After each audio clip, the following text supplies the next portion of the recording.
Lawyer. This is not legal advice, but I have about 4 years of experience in governance design, being involved in multiple entities like a worker-owned cooperative, nearly establishing a Swiss association for a citizen-led space program called Space Decentral, and that also involved writing a governance paper for how it would work.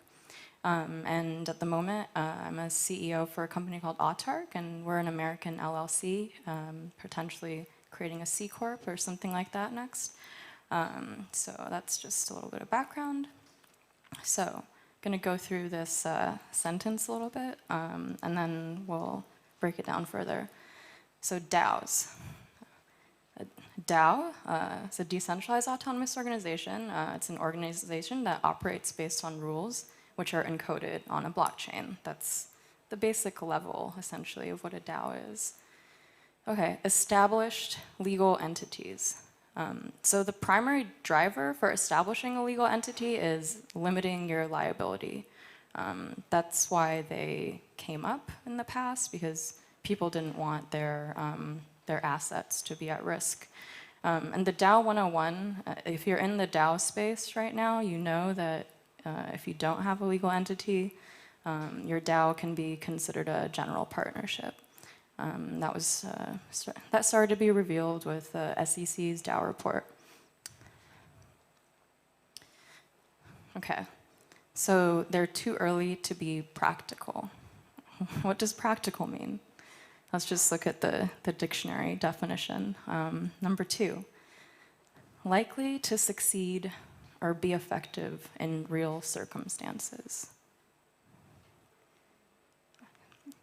So it's like allocating assets using blockchain technology at the risk of my personal assets being seized if something goes wrong. Unless, you know, all your assets are also on the blockchain somewhere. But it's like, is that actually practical? It's like, why? What's the purpose of having like a single DAO and it's just like granting money to that person and that person? Like, it's like, what's the purpose? So it's like, is it likely to succeed or be effective in real circumstances? It's like, so DAOs are not practical today. They're fun experiments, and maybe sometimes not so fun too. But you know, surely there must be some practical use cases today. So let's see.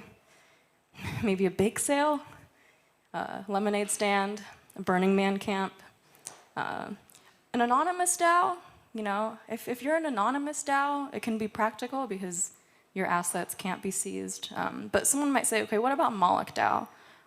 Because Moloch DAO doesn't have an entity. I'm part of Moloch DAO, but it's not anonymous. It's very clear who a lot of the members are. Right now, for-profit organizations are being granted grants from Moloch DAO. And it works fine for this happy path of governance. But like, what happens if something goes wrong? And also, it's like this whole like Moloch DAO won't be practical until the Ethereum Foundation puts all of its money into it.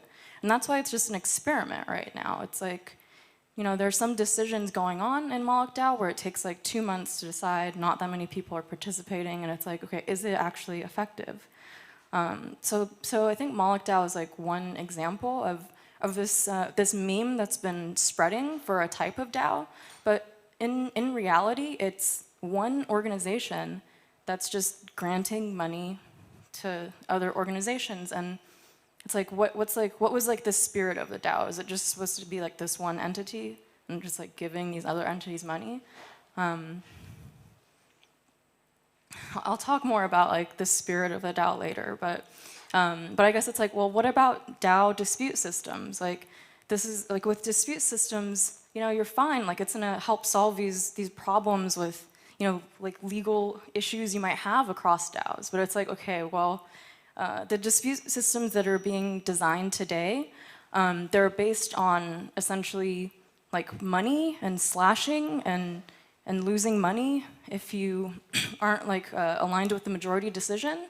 And you might say like the security of these dispute systems is similar to like a blockchain. It's like if the value of your dispute system is only like $1 million like staked, like how is that actually secure? How do you know that it's not going to be Sybil attacked with people that have a lot of money that are claiming like, you know, these juror seats, or even if it makes it to the very like tail end of the dispute, it's like, if you're trying to create like these DAO systems to like replace things, it's not just about like $1 million disputes. It's going to be about, you know, disputes that are much more than that.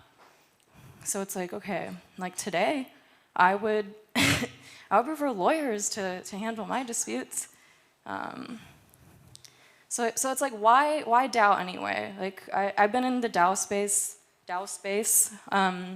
for a few years. First getting into it for the purpose of creating something like a decentralized space program, because a decentralized space program is something that you can't just do with like one organization. It has to do with, you know, connecting a lot of different organizations and aligning it around a common mission. So to me, like a DAO was a network of multiple people or organizations like collaborating and cooperating in a more open way to more efficiently execute on a common goal. So if you're not being more efficient with these with these smart contracts, and it's like, what's the purpose of having a DAO? Because it's just easier to put your money in and put your money out. Is that like the problem with coordination? So yeah, it's like the purpose is to become more efficient by using blockchain technology. It's all about like efficiency, open access, right? So that's why it's like supra DAOs. Like, I think it's hard to call something a DAO unless you're in this like mindset of a supra DAO, like a supra organization, like federations, like coalitions, conglomerates, multi-stakeholder organizations.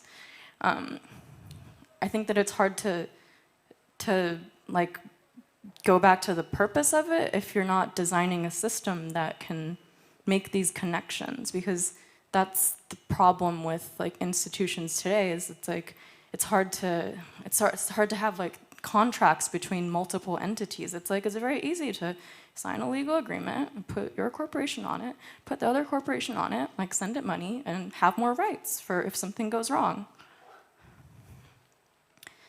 So I think that the internet is a good example of a multi-stakeholder model. So yeah, internet governance and the multi-stakeholder model employs is a reflection of the open and inclusive nature of the global internet. And it's been an integral reason behind its amazing growth and success. So it's included multiple stakeholders like governments, businesses, civil society, technical community, and academic institutions. And like it's around sharing knowledge, experience, competences, and best practices. So whenever I see a diagram like this about the internet, like that's what I think when I think of DAOs. I'm like, oh wow, you know, you have like users, you have all these different organizations, like these standards that are forming, you know. It's like they're not using blockchain technology to collaborate. They're not dealing that much with capital allocation. And I think that's kind of like the difference in this more blockchain world, is we're adding you know, capital allocation to this system of multiple stakeholders interacting. And we're saying that if you actually add that to the system, well, maybe we can like accomplish some goals faster, like solve some challenges. Okay, so I'm going to talk more about like towards an initial like social purpose DAO. So here's some statistics about like foundations. So there are about 260,000 foundations globally, and about half of them have no paid staff, and they have like small budgets under $1 million. And 58% of foundations do not collaborate with other foundations. I mean, you might even say something like that for like the blockchain ecosystem. It's like we've birthed so many foundations, and I think, you know, there have been attempts to connect them to collaborate, like the ECF or maybe like Moloch DAO, things like that. But I think it's like it's still kind of going through these same problems where even with smart contracts, it's not becoming much more efficient yet. So yeah, it's like philanthropy faces this problem of collaboration, And I think it would be interesting to think more for how can we like solve things more. It's like what's missing. So I'm going to talk about like a potential structure of like a supra DAO. And it's nothing that is just going to end up being like 4 nodes, but it can start to be the beginning. I'm talking about entities that are American because I'm American, but it can be applied for, globally. So you can start off with something like a Delaware C Corp and a worker-owned cooperative. This is not very common either. But the worker-owned cooperative, it can develop open source software, make sure it's really not evil, and it has equity in the C Corp, and it also receives revenue share from the C Corp. So in some ways, the C Corp is not like a traditional Silicon Valley type C Corp where you're waiting 20 years until you become profitable. It has like, it wants to just be more realistic than that.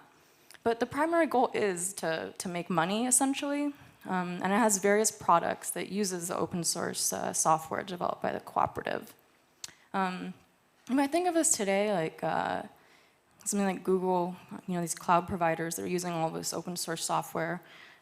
But this open source software is not always necessarily developed by like a co-op. It's like those are also other for-profit companies, but they do have a lot of different contributors to it where, and there's also not this flow of capital back from how the company that's utilizing the open source software, it's like that for it to actually like trickle back down to the producers of the technology. And I think this is where something might, start to change in the future. So you have that, and so it's like people are participating in this ecosystem because it's like you might form a Delaware C Corp and you have a mission as a business, and you do want to actually, like, you don't want to just make all this money and like that's all you do with life. You have probably some common common goal. Maybe it's like climate change. You're Tesla and you're really interested in climate change. It's like, okay, well, there are a lot of other nonprofits that are also interested in that. And you have a specific like your $100 or your $100 costs like $75 if you're flowing it down to a nonprofit. So it's like there might be some cases for why you would want to send money to a nonprofit to have greater impact. And the other thing about nonprofits, as far as like a 501c3 or being an American nonprofit, is access to vast amounts of philanthropic capital, which is way more than venture capital. But that was also why I put the Delaware C Corp there, because it's like one of the largest VC markets. But yeah, so in the philanthropic industry in general, there's about 1.5 trillion globally. And about 500 billion, 400 to 500 billion in America. Okay, so now how do we connect these all? Like something like a Swiss association. Why Switzerland? Because they have token laws that are very familiar and understandable. Swiss associations are easy to spin up. And with a Swiss association, like what you can do is you can create a general assembly, and the general assembly can have like members from all of these other nodes that participate in the ecosystem. So in some sense, you can decide how many members this association should have and what percentage it should be from each of the entities involved. You might say, oh, it's like one member each, or like 5 members each. You try to maintain a balance. So as this DAO, you can set those rules for how membership to the association is managed, and that membership to this association is essentially something that you would use a token for. It's like a non-transferable membership type thing. So it's like this is a proposal for how you can build this DAO where you're trying to actually like connect entities and connect them in a way where you're being like efficient with how like capital is flowing through the system. Then I think eventually you can start to get to this vision of DAO where the DAO is not the association in the middle, but the DAO is like what's on the outside of everything. it's like it's not a legal entity. It's wrapping a bunch of entities together, and then you might have ones inside there that don't have legal entities, that don't have that much risk, that can interact with the system. But that's what I think. Like whenever I think of DAOs, I don't think that it's about like one of the nodes, like just allocating capital with smart contracts. I think it's like this greater thing that can be enabled by smart contracts, and then maybe, you know, we'll have starships one day, and I'll be so happy. And that's that. All right.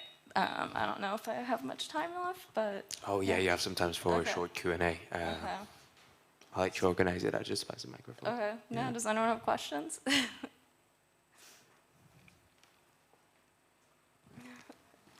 Pretty far, dude, huh?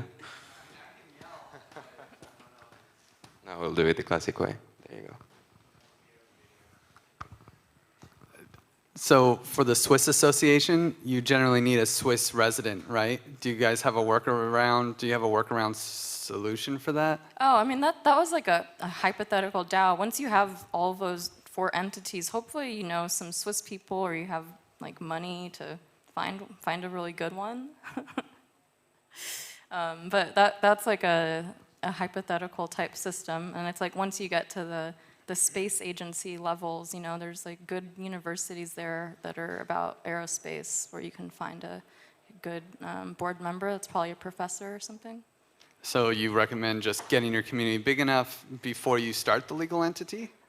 I mean, I think at the earliest stages when you don't have capital, it's like, I think it's fine to not have a legal entity, but it's like once you have capital, you can start to decide where it makes sense to establish the entity. It's like your first entity might not even be a Swiss association, but it's like, I propose the association there as an entity to bring together other entities, not this is the one entity that you're gonna need, if that makes sense.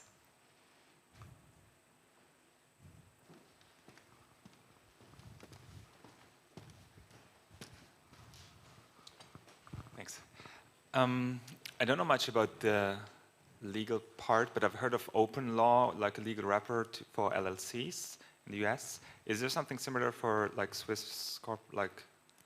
Yeah, I mean, open law is just like, it's like I mean, you just write words and you say under what jurisdiction it's applied under. I think that the lawyers writing the open law contracts, they're all American.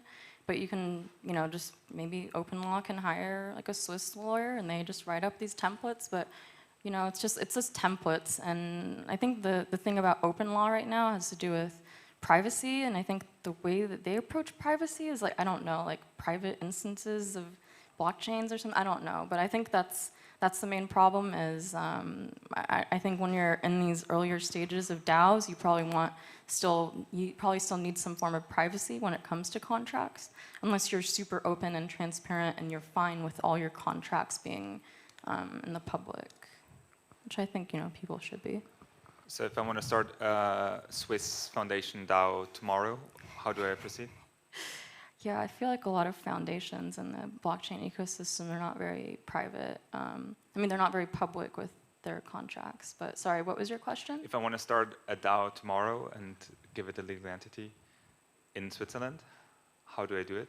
I mean, the fastest way is you can hire someone to be on the board there. So if you hire a law firm, they usually have like people that can hold one of the board seats because you need a Swiss person. But otherwise, then you just make sure you have the majority rule. So you have like 1 Swiss person, 2 other people, and then you just sign an articles of association and you just put your name on it. You don't have to tell anyone.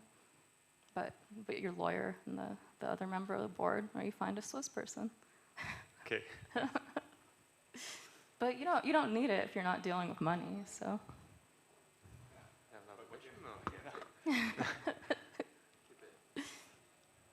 No, I got it. I mean, of course, if I'm not dealing with money, no, of course. But yeah. I totally agree with your... But I'm just saying, as soon as you have money, you should start talking to lawyers or just like YOLO. Yeah, no, I just think it should be super easy to link the like kind of governance contracts that you have in code to like into like legal language. And yeah, I was just curious if there's something super easy for that in Switzerland, or like to make it in Switzerland. And what's the advantage, for example, to have it in Switzerland and not an LLC? Like, is there? I mean, I think it matters what is the purpose of the organization. It's like, do you want it to make profit and distribute value to like shareholders? I know with associations they're more flexible than foundations because it doesn't have to really be a nonprofit. But like I said, I'm not a lawyer, Yeah. and I've only explored associations for the context of Space Decentral, which is a nonprofit, and even being a nonprofit in Switzerland, you can't always get 0% like tax ruling, but you can get a little bit less than the like corporate level for whatever canton you're in. Okay, thanks.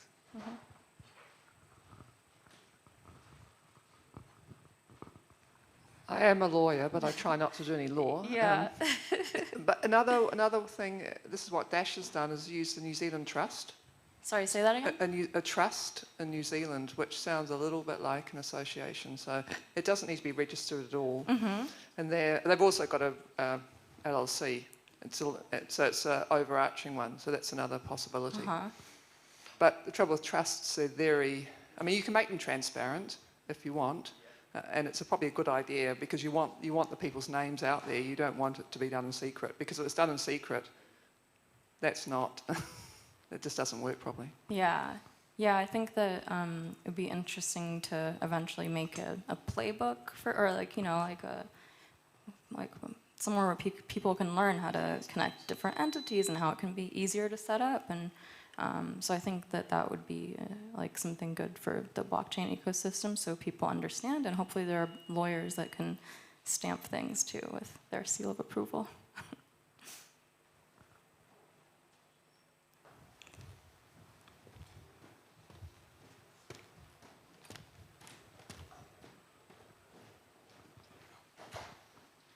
Hello. Hi. So just commenting on how to link a DAO to an association, a Swiss association. This is something that I'm currently looking into, and the approach we are looking into is having an association with no members besides the committee, and then the committee only acts on behalf of claims that the DAO emits. So, but Yeah, I don't agree with that. I think that the members should be able to vote who's on the committee, and if you don't have a general assembly of members, then the board will always remain in power. So I think that if you're having a DAO and there are token holders, then they should be members because they should decide if the board is acting properly. And that's the other thing with like this system that I proposed, is there should be like no conflicts of interest with the board of directors across the nodes. Like that needs to be very clean. Otherwise, it just starts to get very messy. well, the idea is simply using it as a legal interface rather than being the aggregation of different stakeholders. It's only having people that will act on behalf of these other group of people that are making claims. And this committee would be elected by the claims that the DAO emits. And this you encode in the statutes. Yeah, I mean, I think it's like, if the assets, if the association is like the manager or the fiduciary of all the assets, then why should they listen to people who are not part of the General Assembly to do things with the assets? It's just like they really have they can just use their power and not listen to anyone. So I think we have to build systems where you can't assume that that the committee is always going to be aligned with the interests of the community. Well, then let's not get into the rabbit hole, but just sharing.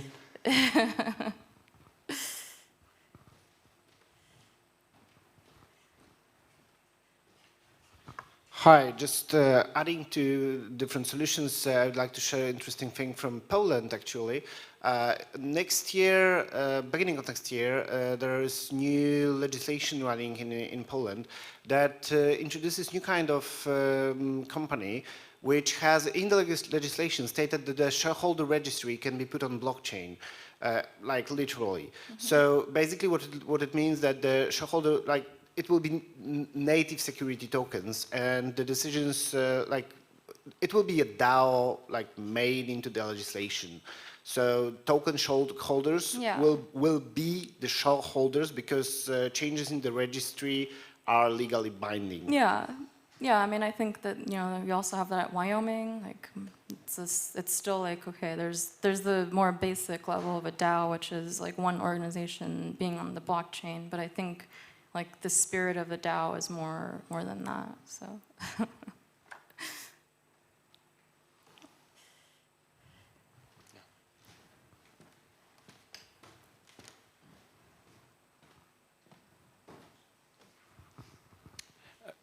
I mean, there are all of these new laws coming out with cap tables and, I mean, keep your share register online. But in reality, at least in common law countries, you can already do that today. It's not a problem as long as there's a contract with some kind of signed document by the people who have right to do this. Because right now, I mean, the secret is most share registries are done like in Excel right now, right? So if you can do it in Excel, you can also do it on a blockchain, right? There's no magic. You don't necessarily need a law to do this as long as it's written in some kind of document. Yeah, it's more about, I guess, it builds more like trust among the members because it's not just one person that owns a spreadsheet. So I think that's the interesting part. So civil law countries, it's a little bit more varied. Like common law countries pretty much are pretty flexible. The other thing to understand about all of these things is that they're basically, essentially contracts. If you treat them as contracts, if you have some kind of like written contract and there are some kind of responsible people that can be tied to that contract, that in many cases, that suits most of the legal requirements. And I believe, at least in the US, for example, the tax authorities, again, this is different than, say, than SEC and all of those people want, but at least the tax authorities, you can go in and say, do you want to be taxed as a partnership, as a company, as a trust? Do they care what the structure is? No, you can actually come with an C Corp in the US and go in and say, I want to file as a partnership if I want to. In the old days of crypto, trusts were used a lot for all kinds of different things. And trusts are great. Trusts can be used to map all kinds of things within smart contracts. But trusts are documents. Trusts have to be written. They can be published. They don't have to be, but they can be published. But typically, you need some kind of responsible party that you can go sue, right? And that's an important part of it. And of course, that's something most of us in the crypto space don't necessarily want, but you need it. So, yeah, it's good to have that protection. All right, we good? Yeah, I think we're good. Okay, thank you. Thank you very much.